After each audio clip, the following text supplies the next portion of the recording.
ফিরদাউসি নুজুলা, তাদের জন্য জান্নাতুল ফিরদাউস। তাই পরীক্ষা নিবে রে, পরীক্ষা দিতে হবে, ঈমানের পরীক্ষা, ঈমানের পরীক্ষা। আমার যুবক ভাইরা, আমিনু কামা আমানান নাস, ওই মানুষদের মতো ঈমান আনো যারা ঈমানের পরীক্ষা দিছে। সাহাবায়ে কেরামদের বুকের উপরে পাথর রাখছে, জিহ্বার মধ্যে পেরাক মারছে আল্লাহ আল্লাহ বলার অপরাধে। কেন আল্লাহ আল্লাহ বলল? এই জন্য তাদের জিহ্বা টান দিয়া পেরাক মারছে, কিন্তু একটা মুহূর্তের জন্য মালিকের নাম ডাকা বন্ধ করে নাই। কত সাহাবীদেরকে গাছের সঙ্গে বেঁধে মার সামনে সন্তানকে উলঙ্গ করে মারছে, সন্তানের সামনে মারে, লজ্জাস্থানে বর্ষা মারছে, এরপরও ঈমান দেয় নাই, জীবন দিয়া দিছে, ঈমান দেয় নাই, ঈমান দেয় নাই। এই জন্য আল্লাহ বলেন আমিনু কামা আমানান নাস, ওই মানুষদের মতো ঈমান আনো। ওই মানুষ কারারে? তারাই তো সাহাবায়ে কেরাম। আমার যুবক ভাইরা, সাহাবীদের ঈমান, এই জন্য বেশি বেশি বেশি করে সাহাবায়ে কেরামদের জীবনী পড়বেন, তাহলে ঈমানি জজবা বাড়বে, ঈমান শক্তিশালী হবে। সাহাবায়ে কেরাম জীবন দিয়া দিছে, সব দিতে প্রস্তুত, কিন্তু ঈমান দিতে প্রস্তুত না। রোম রাজ্য তৎকালীন সময় ভারত মহাদেশের চেয়েও বড় ছিল। ভারত একটা মহাদেশ যত বড়, রোম রাজ্যটা ঠিক অত বড় ছিল।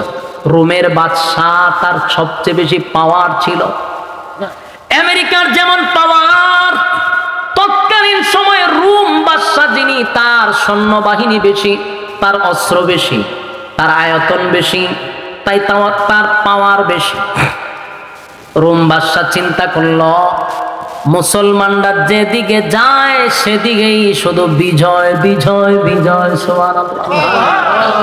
মুসলমানরা যেদিকে যায় সেদিকে শুধু ইসলামের বিজয়ের পতাকা, বিজয়ের পতাকা উঠতেছে। ঘটনা কি? তাদের অস্ত্র কম, তাদের বাহিনী কম, অস্ত্র কম, বাহিনী কম, অস্ত্র কম, বাহিনী কম থাকার পরেও তারা যেদিকে যায় ওই দেশেই বিজয়ের পতাকা টাঙায়া দেয়। আশ্চর্য হয়ে গেছে রোমের বাদশাহ, কোনোভাবেই মুসলমানদের সঙ্গে পারা যায় না রে। ঘটনা কি? ওই রোমের বাদশাহ চিন্তা করে, গবেষণা করে যেটা পাইল এটা হলো, মুসলমানরা অস্ত্রের বলে যুদ্ধ করে না গো, মুসলমানরা অস্ত্রের বলে যুদ্ধ করে না, বাহিনীর বলে যুদ্ধ করে না। তাহলে কিসের মাধ্যমে যুদ্ধ করে? মুসলমানরা যে যুদ্ধ করে এটা হলো ঈমানের শক্তিতে। সুবহানাল্লাহ। বদরের যুদ্ধের ইতিহাস আপনারা জানেন। আবু জাহেল কিন্তু অস্ত্র সহ প্রশিক্ষণ প্রাপ্ত সেনাবাহিনী, লোহার পোশাক পরিধান করে 1000 বাহিনী 313 জন সাহাবীর সঙ্গে মোকাবেলা করে কুচি কাটা করছে। সাহাবায়ে কেরাম কুচি কাটা করছে, আল্লাহ তাআলা 313 জনকে বিজয় দিছে। এদের অস্ত্রের কোনো শক্তি ছিল না, শরীরের কোনো শক্তি ছিল না, কারণ বদরের ইতিহাস পড়ছি রে। বদরের যুদ্ধে যারা অংশগ্রহণ করছে তাদের শরীরে কাপড় ছিল না, যুদ্ধের পোশাক ছিল না, অস্ত্র ছিল না, পেটে খাবার ছিল না, খেজুরের ডাল লইয়া নামছে, শরীরে কাপড় নাই, পেটে খাবার নাই, এরপর যুদ্ধে লাইন আল্লাহ বিজয় দিছে। যেদিকে যায় নবীর আমলে, ও নবী 27টা যুদ্ধে অংশগ্রহণ করছে আল্লাহ নবী নিজে। যেদিকে পাঠাইছে সে দেশটাকেই বিজয় করছে। এরপর আসলো আবু বকরের শাসনামল। আবু বকরের শাসনামলেও বহু দেশ বিজয় করছে। আবু বকর দুনিয়ার থেকে বিদায় হয়ে গেল। খলিফাতুল মুসলিমিন হযরত উমর যখন খেলাফতে আসলো, তখন যেদিকে যায় সেদিকে খালি মুসলমানদের বিজয়, মুসলমানদের বিজয়, মুসলমানদের বিজয়। রোমের বাদশা চিন্তা করে দেখলো অস্ত্র তো বেশি নাই, বাহিনীও বেশি নাই, কিন্তু এত বিজয় কিভাবে আনে রে? গবেষণা বাইর করলো, যে মুসলমানদের একটা পাওয়ার আছে, এটা অ্যাটেন বোমার চেয়েও বেশি, এটার নাম হলো ঈমান। ঈমানের পাওয়ার। তাই রোমের বাদশা তার বাহিনীদেরকে ঘোষণা দিল, মুসলমানদের সঙ্গে তোমরা যুদ্ধ করবা, আমার কাছে একটা দলকে তোমরা জীবিত আমার কাছে নিয়ে আসবা, আমি মুসলমানদের ঈমানি পরীক্ষা করব। রোমের বাদশা সবচেয়ে সুপার পাওয়ার, তৎকালীন সময়ের সবচেয়ে পাওয়ারফুল বাদশা হলো রোমের বাদশা। বলল মুসলমানদের ঈমানি পরীক্ষা করব। যুদ্ধ শুরু হয়ে গেল। হযরত ওমর রাদিয়াল্লাহু তাআলা গনি পাঠাইলেন। মুসলমানের একটা গ্রুপ ওই রোমের বাদশার বাহিনীর কাছে আটকা পড়ে গেছে। বাহিনীরা মুসলমানদেরকে গ্রেফতার করে জীবিত অবস্থায় বাদশার সামনে দাঁড় করাইল। বাদশা বলল, সবগুলারে লকাবের ভিতরে ঢুকাও, আগামীকালকে কথা বলবো। সবগুলারে লকাবে ঢুকাইল। পরের দিন বাদশা একটা চেয়ারে বসা অনুমতি দিল, মুসলমানদের যে গ্রুপটা তোমরা বন্দি করে রাখছো সবগুলারে আমার সামনে নিয়ে আসো। বাদশার বাহিনীরা মনে মনে মনে মনে ভাবতেছে, আজকে মনে হয় সবগুলারে হত্যা করবে। বাদশা অর্ডার দিবে আর সবগুলারে হত্যা করা হবে। মুসলমানদেরকে বাদশার সামনে হাজির করা হলো। বাদশা সবার দিকে তাকাইয়া বলল, তোমাদের মধ্যে তো একজন অবশ্যই লিডার আছে। সাহাবীদের মধ্যে একজন হাত তুললা বলে, হ্যাঁ, এই গ্রুপের লিডার হলাম আমি। তোমার নাম কি? বলে, আমার নাম আব্দুল্লাহ বিন হুযাফা। সুবহানাল্লাহ। বাদশা ডাক দিয়ে বলল, আব্দুল্লাহ, আমার কাছে আসো, তোমার সঙ্গে আমার কিছু কথা আছে। বাহিনীরা চিন্তা করলো, বাদশা তো অর্ডার দেওয়ার কথা তাদেরকে হত্যা করা, কিন্তু বাদশার মেজাজ ভালো, বাদশা হাসি খুশি। ঘটনাটা কি? মুসলমানের সবচেয়ে বড় নেতা যিনি, এই গ্রুপের মধ্যে যিনি নেতা, তারে ডাক দিয়া বাদশার কাছে বসাইছে। বাদশা কতক্ষণ আব্দুল্লাহ বিন হুযাফার দিকে তাকায় আছে। তাকায় বলল, চেহারা সুরত তো বালা, তোমার দেখতে তো বড় সুন্দর লাগে রে, বডি বালা, চেহারা বালা, জ্ঞান বুদ্ধি আছে, সবই ঠিক আছে। আমার মনটা চায় তোমার সঙ্গে একটু সুসম্পর্ক গড়ে তুলতে, তোমার সঙ্গে আত্মীয়তা করতে আমার মন চায়। কে হয়? বাদশা। আমার যুবক ভাইরা,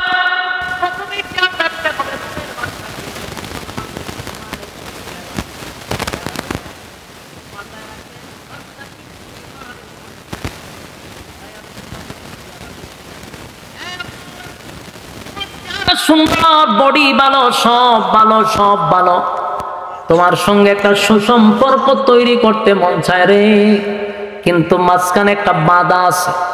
বাধাটা হলো, তুমি মুসলিম, আমি হলাম অমুসলিম। মুসলিম আর অমুসলিমের মধ্যে তো সুসম্পর্ক হয় না। তুমি যদি আমার কিছু শর্ত মেনে নাও, আমি তোমাকে কিছু অফার দিব। যদি আমার শর্ত মানতে পারো, তোমাকে আমি অফার দিব। বাদশা তখন বলতে লাগলো, শোনো, তোমারে আমার বড় ভালো লাগছে। তোমার মতো একটা বিচক্ষণ ছেলে হইয়া, সুন্দর বডির অধিকারী হইয়া, কেমনে রে মুহাম্মদের দলে যোগ দিছ? নাউজুবিল্লাহ। তুমি আমার দলে যোগ দাও। আব্দুল্লাহ, শুন, এই রাজ্যের বাদশা হলাম আমি। আমার একটা কন্যা সন্তান আছে, আমার কোনো ছেলে নাই, আমার একটা কন্যা সন্তান আছে। ওটা রাজত্বের মধ্যে আমার মেয়ের চেয়ে সুন্দর, রূপসী আর কেউ নাই। আমার মেয়েটা বড় সুন্দর। আমি আমার এই সুন্দর মেয়েটারে তোমার কাছে বিবাহ দিয়া দিব। শুধু তাই নয়, যেদিন বিবাহ দিব সেদিন তোমার নামে এই রাজত্বের অর্ধেক আমি লিখে দিব। কেমন অফার? কথা কি বুঝতেছেন?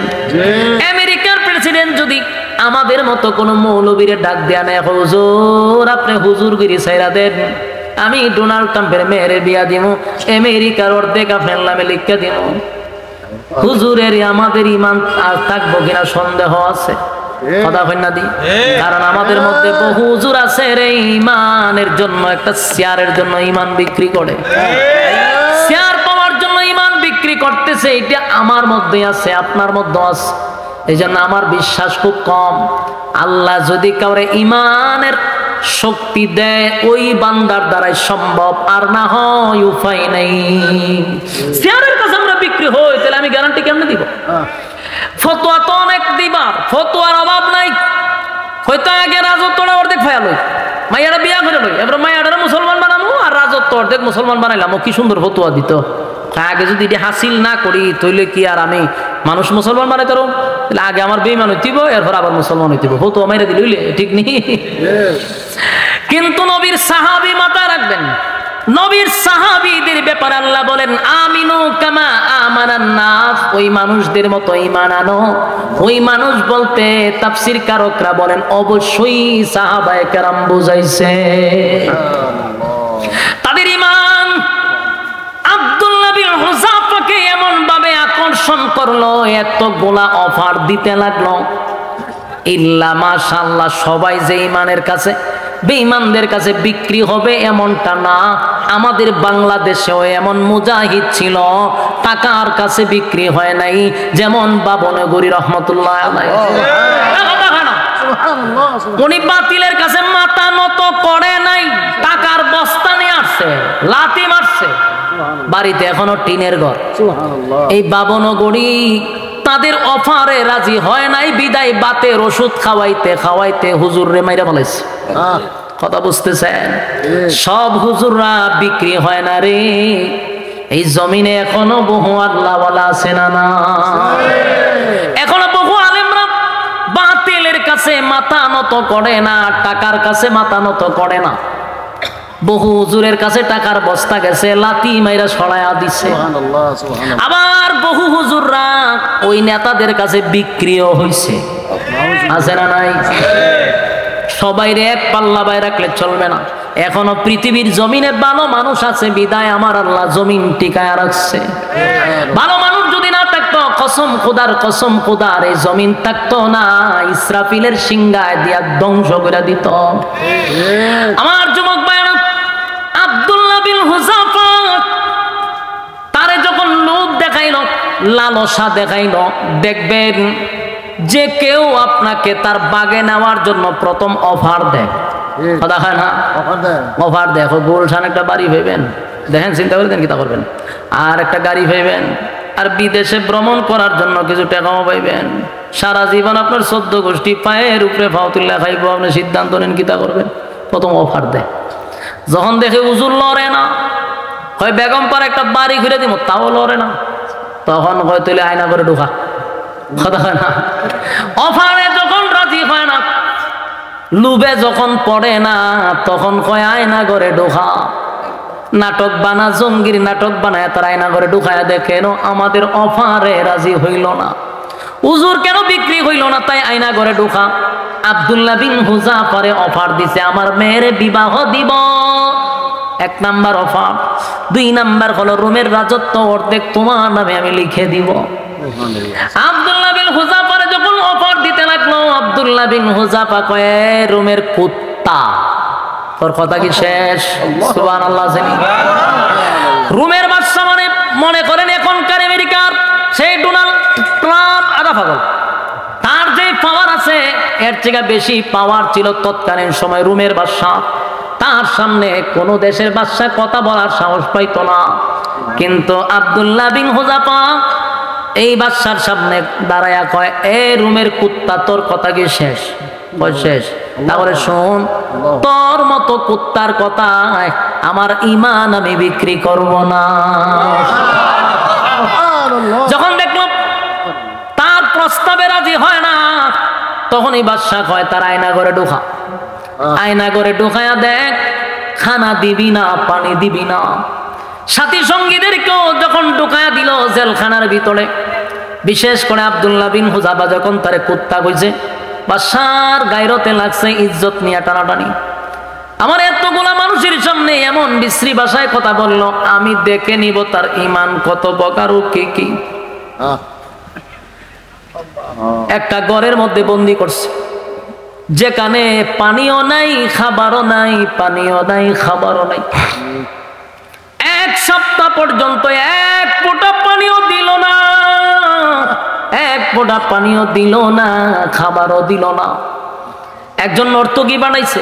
নর্তকী শুনুন আপনারা, যারা না আছে এরা কি তা হয় নর্তকী বুঝেন?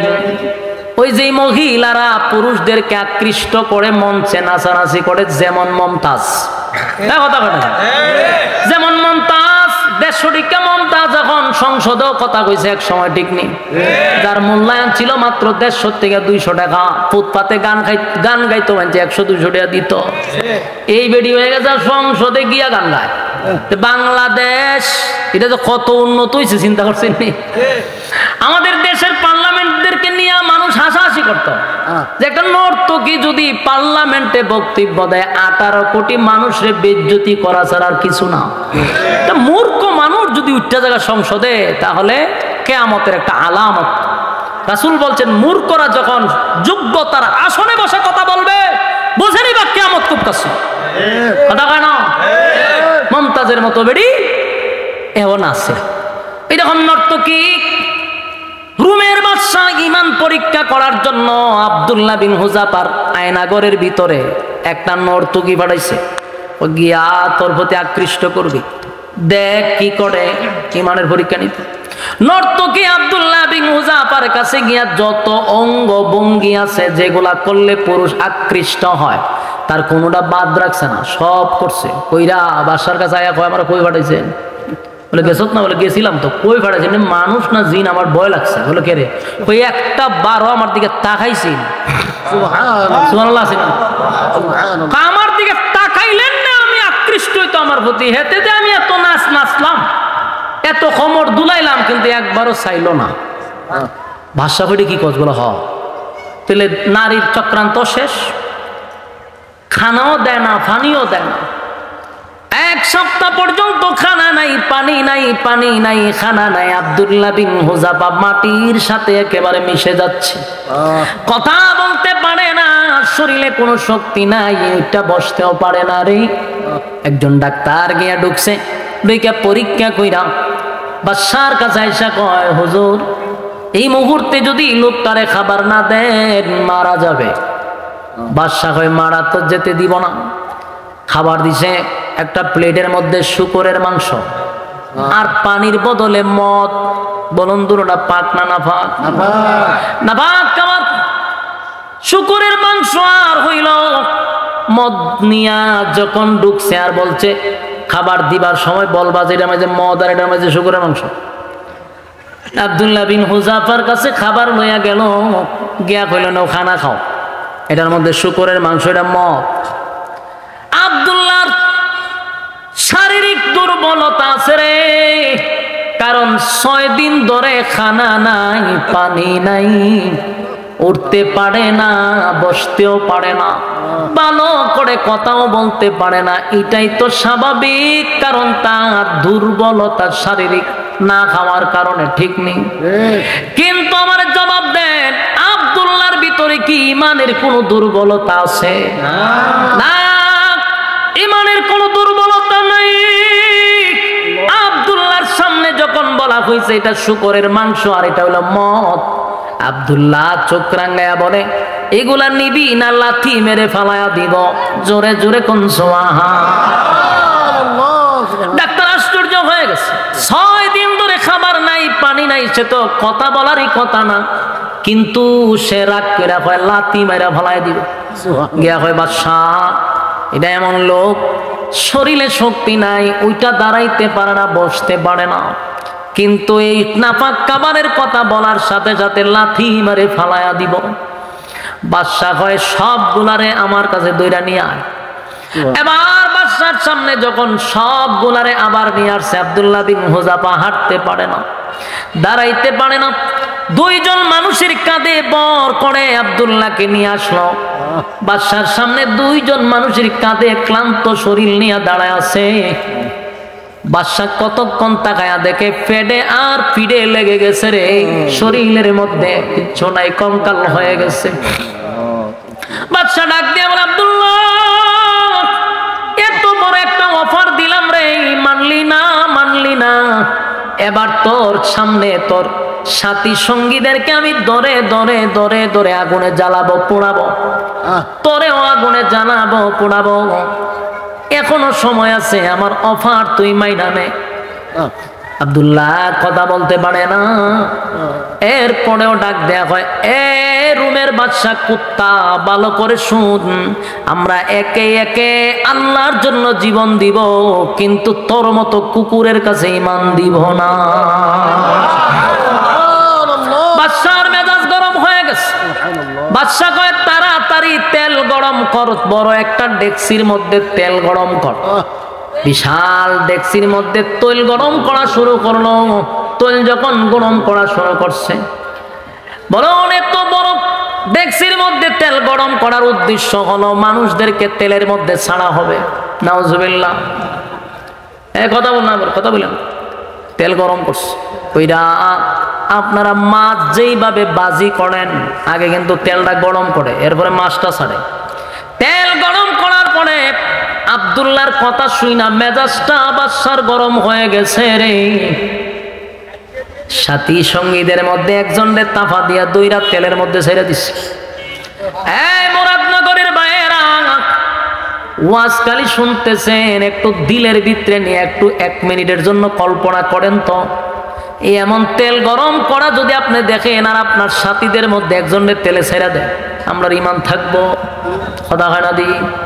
আমাদের ঈমান থাকবে না।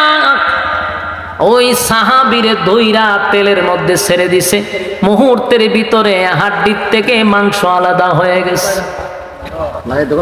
আপনারা কথা যদি হন, আমি ওয়াজটা ছেড়ে দিই, আল্লাহর হস্তে কথা কয়েন না, বিরক্তের বহুত দিলি। দেখ তোর সাথী সঙ্গীদেরকে ধরে ধরে ধরে ধরে আমি এখন তেলের মধ্যে ছেড়ে বাজি করব, কালেমা ছাড়বি না আমারে, আমার কথা আমার অফার মানবি?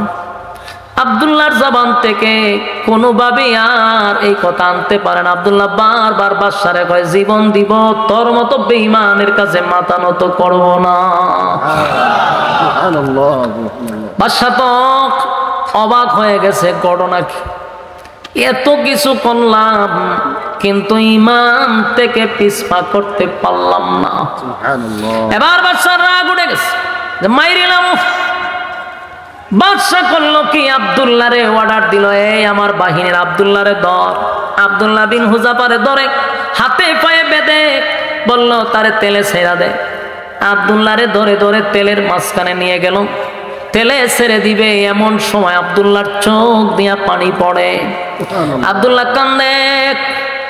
রুমের বাদশা ডাক দিয়া কয়, শব্দ, তারে তেলে ফালাইবি না, আমার কিছু কথা আছে। বাদশা একটা দৌড় মাইরা আব্দুল্লাহর কাছে গিয়া কয়, আব্দুল্লাহ রে, আমি জানি মৃত্যুর ভয় সবার ভিতরে আছে, তুমি আমার কথাটা মাইনা লাইলি তো হইতো, কেন কাপুরুষের মতো তুমি কান্দ মরণের ভয়ে? আব্দুল্লাহ, আমি না তোমারে বললাম আমার মেয়ে বিবাহ দিব, রাজত্বের অর্ধেক দিব, এখন কাপুরুষের মতো মরণের ভয়ে তুমি চোখ দিয়া পানি ছাড়ো, এখনো সময় আছে। আব্দুল্লাহ বাদশার দিকে তাকাইয়া বলেন, এই রোমের কুত্তা, আবারও বলছি, আমি মরণের ভয়ে কান্দি না, মরণের ভয়ে কান্দি না।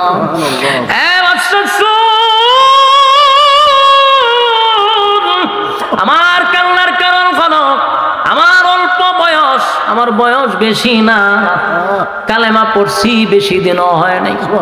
আমার এই অল্প সময়ে আমার মালিকের জন্য আমি কি করলাম, কি করলাম, আমার মালিকের জন্য আমি কি করলাম রে, সেই ব্যথায় ব্যতীত হইয়া আমি কান্দি। আমি যদি এখন তেলে জাপ দেই, আমি শাহাদাত বরণ করলাম, আমার মালিক যদি আবার জীবিত করত, আবার আল্লাহর রাস্তায় জীবন দিতাম, আবার জীবিত করত, আবার জীবন দিতাম। এইভাবে আমার মালিক যদি 100 বার জীবন দিত, 100 বার আল্লাহর রাস্তায় শাহাদাত বরণ করতাম, মোটামুটি আমার একটু আফসোস পুরা হইত। কিন্তু আমি কান্দি, আমি যে আর জীবিত হইয়া আবার মরতে পারবো না, আমি যে আর আল্লাহর রাস্তায় জীবন দিতে পারবো না, এই ব্যথায় ব্যতীত হইয়া কান্দি, মরণের ভয়ে কান্দি না, মরণের ভয়ে কান্দি না, মরণের ভয়ে কান্দি না। মুসলমান কোনদিন মরণের ভয়ে কাঁদতে পারে না। ইমানদার মরণের জন্য প্রস্তুত থাকে রে, ইমানদার মৃত্যুর জন্য প্রস্তুত থাকে, ইমানদার কোনো সময় মৃত্যুর ভয় পায় না। মৃত্যুর ভয় পায় না। আমি কেন কোন কারণে মৃত্যুর ভয়ে কাঁদবো? আমি কান্দি আমার মালিক রে, মালিকের জন্য আমি কি করলাম সেই ব্যথায় ব্যতীত হইয়া কান্দি। বাদশা এবার চিন্তা করলো, এই মুহূর্তে যদি আমি আব্দুল্লাহ রে আগুনে জ্বালায়া পোড়ায়া দেই, আব্দুল্লাহ জিতে যাবে, আমি বাদশা হেরে যাব, আমি বাদশা হেরে যাব। কারণ সে তো একবার মরতে চায় না, সে 1000 বার মরতে চায়। আমি যদি তার এখন মরতে দেই, সে জিতে যাবে, আমি হেরে যাব। তাই বাদশা কয় সাবধান, তারে আর তেলে ফলাইবি না। বাদশা এবার চিন্তায় পড়ে গেল, যে শর্ত দেই এটাই তো মানে না, আমি এখন তাদেরকে কেমনে ছেড়ে দেই, কি বইলা ছাড়ব? বাদশার তো একটা ইজ্জত আছে, আমি তাদেরকে ধরে আনছি শাস্তি দেওয়ার জন্য, এখন আমি কি বইলা তাদেরকে ছাড়ব? বাদশারও বুঝ আসছে যে এই জাতি এমন এক জাতি জীবন দিতে প্রস্তুত, ইমান দিতে প্রস্তুত না। তাই ওই বাদশাও বুঝতে পারছে আগামীর এই সব কিছু মুসলমানদের হাতেই চলে যাবে, কেউ তাদেরকে টেকাইতে পারবে না। কারণ অস্ত্রের বলে যুদ্ধ করে না, তারা ইমানের বলে যুদ্ধ করে। আমার যুবক ভাইরা, বাদশা ডাক দিয়া বলে, আব্দুল্লাহ আমি তোমারে আগুনে পোড়াইব না, তোমার সাথী সঙ্গীদেরকে আমি ছেড়ে দিব, কাউরে আমি শাস্তি দিব না, কাউরে আমি বন্দি করব না। শুধু এতটুকু জানতে চাই, তুমি কি আমার কপালে একটা চুমু দিতে পারবা?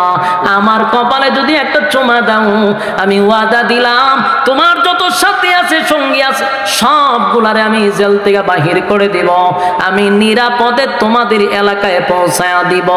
ওই আব্দুল্লাহ বিন হুযাফা চিন্তায় পড়ে গেল, একটা চুমার বদলতে যদি আমার নবীর এতগুলা সাহাবীর জীবন বেঁচে যায়, না হয় একটা চুমা তার কপালে দিয়া দিলাম, যদিও সে বেঈমান। আব্দুল্লাহ বিন হুযাফা ওই বাদশার কপালে চুমা দিয়া নবীর এতগুলা সাহাবীদেরকে জেলখানাতে মুক্তি করে দিল। আর বাদশা চিন্তায় পড়ে গেল, গোটা পৃথিবীতে যেখানে যায় মুসলমানের বিজয়, মুসলমানের বিজয় এর একটা নাম্বার কারণ হলো তাদের ইমানের পাওয়ার, ইমানের পাওয়ার, ইমানের পাওয়ার। তারা যুদ্ধে যায় অস্ত্রের বলে না। যেমন নবীর একজন সাহাবী খালিদ বিন ওয়ালিদ, এই একজন সাহাবী এমন মারাত্মক ছিল, তার ইমানের এত পাওয়ার ছিল, এত পাওয়ার ছিল, 60,000 সোলজার, মানে 60,000 বাহিনী, কয় হাজার, 60,000 বাহিনীর সঙ্গে যখন আবু উবাইদা ইবনুল জাররাহ নামক একজন সাহাবী, আবু উবাইদা ইবনুল জাররাহ উনি ছিলেন সেনাপতি, আর সেনাপতি বানাইয়া ওই টিমের মধ্যে ঢুকাইয়া দিছে খালিদ বিন ওয়ালিদ রে। তারা গেছে যুদ্ধ করার জন্য, এক জায়গায় নামাজে দাঁড়াইছে, ইমামতিতে ছিলেন আবু উবাইদা ইবনুল জাররাহ। সালাম পিরাইয়া তাকায়া দেখে রে পিছনে শত্রু বাহিনী দাঁড়ায় আছে, অস্ত্র সহ সাহাবীদেরকে ঘেরাও করে। তাকায়া দেখে একজন দুইজন নয়, 60,000 বাহিনী তাদের পিছনে দাঁড়ায় আছে। অস্ত্রটা নিয়া আবু উবাইদা ইবনুল জাররাহর সামনে দাঁড়ায়া বেঈমানরা কয়, এই মুসলমানরা, এখন তোমাদের অবস্থা কি হবে? কোন দিকে তোমরা পালাইবা? পালাইবার রাস্তা তো পাইবা না। টিটকারি মস্কারি করতে লাগলো, কারণ তখনও নামাজে ছিল মাত্র 60 জন, মাত্র 60 জন দাঁড়ায়া ছিল নামাজে, আর পিছনে ছিল 60,000 বেঈমান। আর মুসলমানরা মাত্র 60 জন দাঁড়াইয়া নামাজ পড়তেছিল। আবু উবাইদা ইবনুল জাররাহকে টিটকারি মস্কারি করে যখন বক্তব্য দেওয়া শুরু করলো, আবু উবাইদা ইবনুল জাররাহ পিছনের দিকে তাকাইয়া নবীর সাহাবীদেরকে উদ্দেশ্য করে বলে, কে পারবা এই 60,000-কে একটা দৌড়ানি দিতা? একজন সাহাবী হাত তুলছে, আমি পারবো। আবু উবাইদা ইবনুল জাররাহ বলেন, বসো। আরেকজন দাঁড়ায় বলে, হুজুর আমি পারবো। আবু উবাইদা ইবনুল জাররাহ কত, তুমিও বসো। তৃতীয় নাম্বার একজন হাত তুলছে, আবু উবাইদা ইবনুল জাররাহ কত, তুমিও বসো। চতুর্থ সময়ে একজন হাত বাড়াইছে পড়ে। আবু উবাইদা ইবনুল জাররাহ বলেন, আমি এতক্ষণ ধরে ভাবছিলাম আপনি কেন হাত তুলতেছেন না, আপনার অপেক্ষায় ছিলাম। যিনি চতুর্থ নম্বরে হাত তুলছেন উনি খালিদ বিন ওয়ালিদ। সুবহানাল্লাহ। আবু উবাইদা ইবনুল জাররাহ বলেন, আপনি কি 60,000 দৌড়ানি দিতে পারবেন? বলে অবশ্যই আমি 60,000 দৌড়াবো। আবু উবাইদা ইবনুল জাররাহ বলেন, আপনি তো গায়ের জোরে বলছেন, আমার লজিক দেন, কিসের ভিত্তিতে আপনি 60,000 সঙ্গে যুদ্ধ করবেন? কিসের বলে, কিসের পাওয়ারে আমারে বুঝান। সুবহানাল্লাহ। আবু উবাইদা ইবনুল জাররাহর সঙ্গে ওই সাহাবী খালিদ বিন ওয়ালিদ বলেন, আমি আমার নবীর একটা কথা শুনছি, আল্লাহর নবী বলছেন যারা বেঈমান, যাদের ঈমান নাই তারা মুর্দা। সুবহানাল্লাহ। বলেন যারা ঈমান নাই তারা কি? মুর্দা। যারা ঈমান নাই, যাদের ঈমান নাই তারা মুর্দা, যাদের ঈমান আছে এরা জিন্দা। তাই আমার দিলে সাক্ষী দেয়, মুর্দা যদি কয়েক লক্ষ থাকে, আমি খালিদ বিন ওয়ালিদ তো একা জিন্দা। আমি যেহেতু জিন্দা, 5 লক্ষ যদি 10 লক্ষ যদি মুর্দা বেঈমান থাকে, আমার কোনো অসুবিধা নাই। জোরে জোরে কোন সুবহান। আরেকটা আয়াত বলছেন, ওয়ালা তাহিনু ওয়ালা তাহজানু ওয়া আনতুমুল আ'লাউনা ইন কুনতুম মুমিনিন। আমি তোমাদেরকে সাহায্য করব, তোমাদের বিজয় আসবে যদি তোমরা মুমিন হও। তাহলে আমি মুমিন, আল্লাহ আমাদের সঙ্গে আছে। জোরে জোরে কোন সুবহান। খালিদ বিন ওয়ালিদ তরবারিটা হাতে লইয়া আল্লাহু আকবারের ধ্বনি দিয়া 60,000 সোলজারের ভিতরে উনি একা তরবারি লইয়া দৌড় মারছে। যেই মাত্র 60,000 ভিতরে আল্লাহু আকবারের ধ্বনি দিয়া ঢুকছে, কসম খোদার, কসম খোদার, বেঈমানটা কয় যে যেখানে পারে সেখানে পালাইতে শুরু করছে। আর কয়েক সরের জায়গাতেই উনি এইভাবে কুচি কাটা করে করে করে করে সামনের দিকে যায়।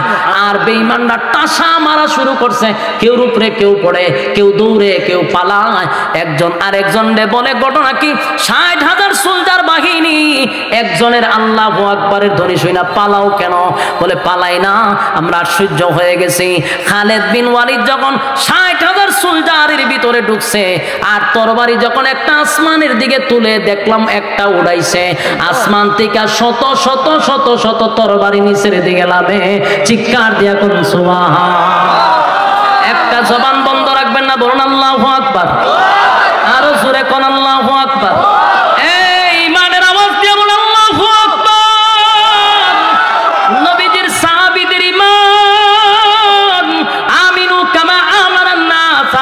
কামা আমানান না, এর অর্থ হলো সাহাবায়ে কেরামদের মতো ঈমান আনো। এই ঈমান আর নেকামল, ঈমান আর নেকামল দুইটা গুণে গুণান্বিত যারা, কানাত লাহুম জান্নাতুল ফিরদাউসি নুজুলা। এক নাম্বার হলো ঈমান, দুই নাম্বার হলো নেকামল।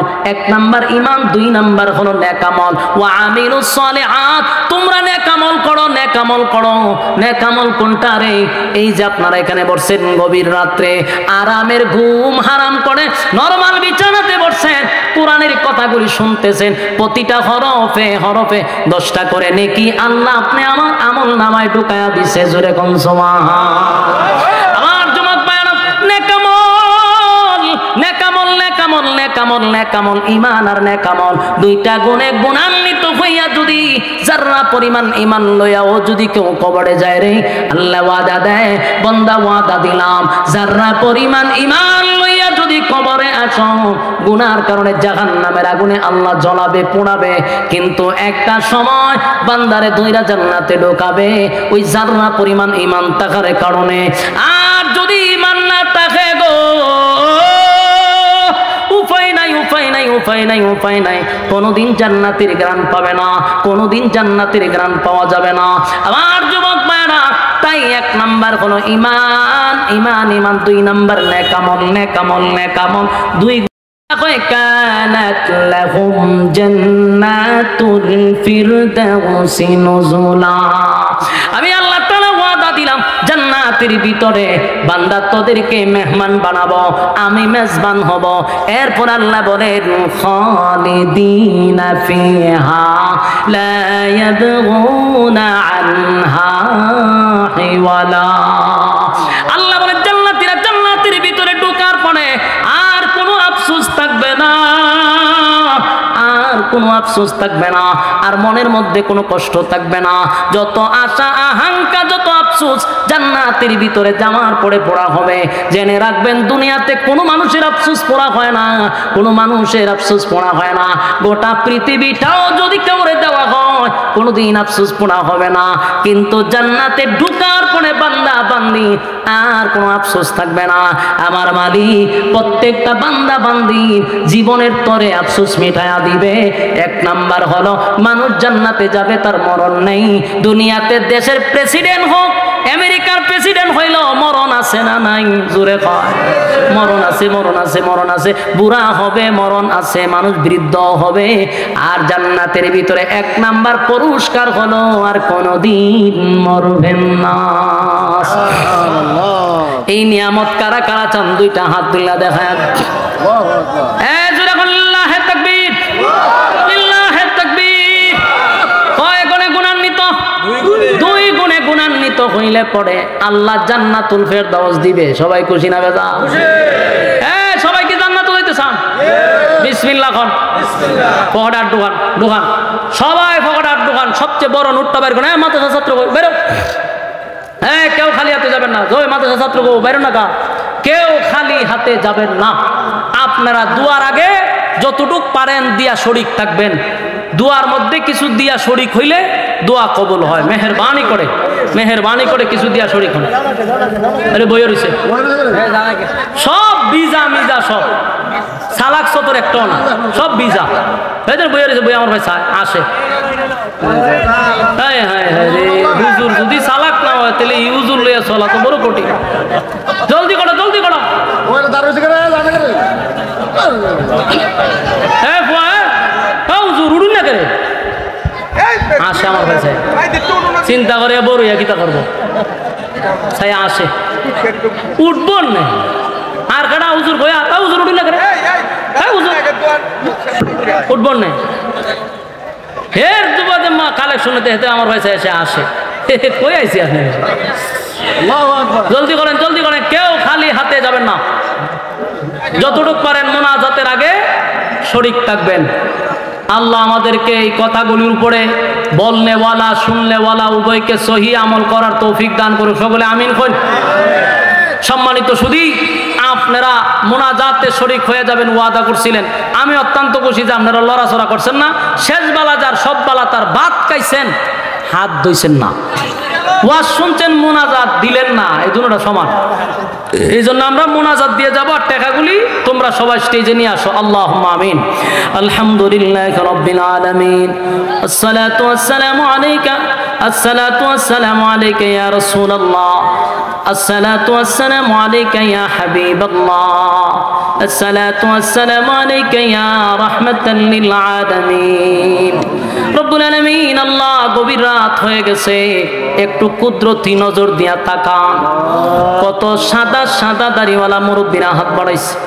আল্লাহ কত হাজি সাহেবরা আমার সঙ্গে হাতটা বাড়াইছে। আল্লাহ কত হাফিজুল কোরআন আমার সঙ্গে হাত বাড়াইছে। আল্লাহ কত আলেম উলামারা জাতির শ্রেষ্ঠ সন্তান হাত বাড়াইছে। পর্দার আড়ালে মা বোনেরা হাত বাড়াইছে। আমি গুনাহগার নাগান্দা না ফরমান নালায়েক অযোগ্য আল্লাহ মুসাফির হালতে হাত বাড়াইছে।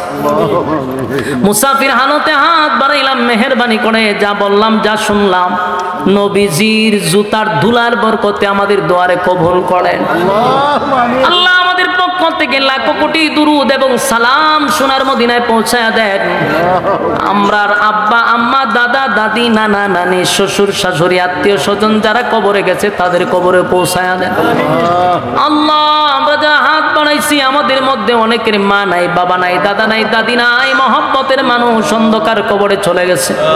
আল্লাহ আমাদের গুনার কারণে তাদের কবরে আযাব দিয়েন না। আল্লাহ আমরা যারা হাত বাড়াইছি আমাদের মধ্যে অনেক মানুষ অসুস্থ, আপনি শিফা দান করেন। কেউ পেরেশানির মধ্যে আছে, পেরেশানি দূর করেন। আল্লাহ আমরা যারা হাত বাড়াইছি বাকি জিন্দেগি আমাদেরকে যতদিন বাঁচায় রাখবেন ইহদিনাস সিরাতাল মুস্তাকিম, সঠিক সরল রাস্তার উপরে চলার তৌফিক দেন। আমরা যেমনে চললে আপনি মালিক খুশি ওইভাবে চলার তৌফিক দেন। আল্লাহ শয়তানের ওয়াসওয়াসার থেকে হেফাজত করেন, মানুষ শয়তান থেকে হেফাজত করেন, জিন শয়তান থেকে হেফাজত করেন। আল্লাহ আমরা যারা হাত বাড়াইলাম মেহেরবানি করে গো আমাদের মধ্যে যাদের সমস্যায় জর্জরিত, কেউ দোয়া চাইছে আল্লাহ অসুস্থ, পূর্ণ শিফা দান করেন আল্লাহ। কেউ অভাবে আছে, অভাব দূর করে দেন। কেউ পেরেশানির মধ্যে আছে, পেরেশানি দূর করে দেন। যে যেই সমস্যায় জর্জরিত আল্লাহ উদ্ধার করে দেন আল্লাহ। আমরা যারা অবস্থা আছি, কেউ অসুস্থ, আমাদেরকে পূর্ণ শিফায়ে কামেলা জেলা দান করেন। বিশেষ করে এই মাদ্রাসার ছাত্র শিক্ষকদেরকে কবুল করেন। মাদ্রাসা এলাকাবাসীর জন্য নাজাতের ফয়সালা করে দেন। এই মাদ্রাসা এলাকার জন্য আপনি একটা দ্বীনি মার্কাজ হিসাবে কবুল করেন। এই মাদ্রাসায় যারা টাকা দিয়া, পয়সা দিয়া, বুদ্ধি দিয়া, শ্রম দিয়া, রান্না বান্না করেছে, যেমনে পারছে মাহফিলটার জন্য রাত দিন অক্লান্ত পরিশ্রম করছে আল্লাহ, প্রত্যেকের ব্যবসা বাণিজ্য কামাই রোজগার আপনি বরকত বাড়ায়া দেন আল্লাহ। প্রত্যেকের ফ্যামিলির মধ্যে বাচ্চা কাচ্চাগুলারে দিনদার বানায়া দেন, আমাদের বিবি বাচ্চাগুলারে নেককার বানায়া দেন আল্লাহ। আমার সামনে, পিছনে, ডাইনে, বামে যতগুলা গুরুস্থান আছে, এই এলাকার প্রত্যেকটা মুর্দা গানের কবরে সব পৌঁছায়া দেন আল্লাহ। শেষ দরখাস্ত, এই প্যান্ডেলের ভিতরে, প্যান্ডেলের বাহিরে আমার সঙ্গে যারা হাত বাড়াইছে আল্লাহ, একজনও খানিয়াতে ফিরায় দিয়েন না। বড় আশা লইয়া ভিক্ষুকের মতো দুইটা হাত বাড়াইছে মাবুদ গো, গভীর রাত নজুলের রহমতের সময়, দোয়া কবুলের সময় আল্লাহ, আলেমদেরকে লই গভীর রাতে ভিক্ষুকের হাত বাড়াইছি আল্লাহ। আপনার বন্দারা ওরা আশা কইরা হাত বাড়াইছে, কেউ রে আপনি খালি হাতে ফিরায় দিয়েন না। জিন্দেগির গুনাহ মাফ করে বাড়ির দিকে পৌঁছায়া দেন। যা বললাম, যা শুনলাম, নবীজির জুতার দোলার বরকতে কবুল করেন আল্লাহ। বিশেষ করে আখিরি দরখাস্ত, আজকে বিশ্বের মুসলমানদেরকে আপনি হেফাজত করেন আল্লাহ। গাজার মুসলমানদেরকে আপনি হেফাজত করেন আল্লাহ। ফিলিস্তিনের মা বোনদেরকে হেফাজত করেন। বিশেষ করে সুদানের মুসলমানদেরকে হেফাজত করেন। উইগরের মুসলমানদেরকে হেফাজত করেন আল্লাহ। বিশ্বের যেখানেই মুসলমান লাঞ্ছিত, আপনার কুদরতি সাহায্য দান করেন আল্লাহ। লাল চামড়া কুত্তাগুলিদেরকে আপনি ধ্বংস করে দেন। সুবহানা রাব্বিকা রাব্বিল ইজ্জাতি আম্মা ইয়াসিফুন ওয়া সালামুন আলাল মুরসালিন ওয়ালহামদুলিল্লাহি রাব্বিল আলামিন। আসসালামু আলাইকুম।